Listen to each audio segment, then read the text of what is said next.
If you go into your exercise folder, you will find an image that begins with DSC and ends with 8285 JPEG. Go ahead and open that one up. We had something blow through Wichita not too long ago, and they even coined a new phrase for it. It was the Arctic Vortex. Kind of a scary name. Things got really cold. Things got snowy. I went out, took a couple of photographs. One of the things I missed was my color temperature, obviously. But this is a JPEG image. Now, something that we have been wanting for years and have been asking Adobe to do for us is we love the Camera Raw plugin. This is not a Camera Raw image, it's a JPEG. But some of the features in Camera Raw are so cool, why don't we have those in Photoshop and Adobe Listened? I want to correct this image, but I want to do it in the Camera Raw plugin. So I'm going to go up to the word Filter on the pull-down menu and go down to Camera Raw Filter. I love this. This is amazing.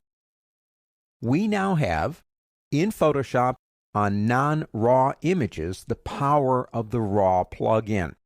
Now, I did a whole chapter on the Camera Raw plugin, and we talked all about all of the options that we have here. There is a lot of stuff going on. But if I want to correct this image in a very down and dirty, very easy, but a very good way, this probably would be the best place to do it in terms of things like exposure and color balance. So, number one, we have a little magic eyedropper right here. Now, it doesn't just sample things. What it does is it resets things. It's an eyedropper that's designed to balance the color in an image, and all you have to do is know one thing. You click one time on any area of the image that before the color cast was introduced would be a neutral tone. Now, not a pure white and not a pure black, but anything in between is fair game. Now, snow? Sure. I mean, I could probably click somewhere around here. These pavers down here, they're gray. I know they are. If I click on one, watch what happens. One click of a button, and I have balanced the color. Now, I'm not happy with the exposure, so we can do that here too.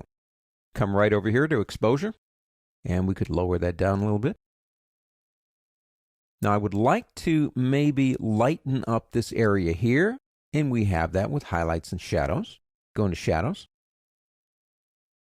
and lighten that up some. Maybe a little bit of contrast on a gloomy day. Just like that. The RAW plugin is amazing. Like I said, we did a whole chapter on this. So if you want more information about the individual features, go to that chapter and do a little bit of a review. But we now finally have something that I absolutely love. We have the ability to work with the power of the RAW plugin directly inside Photoshop on non-RAW images.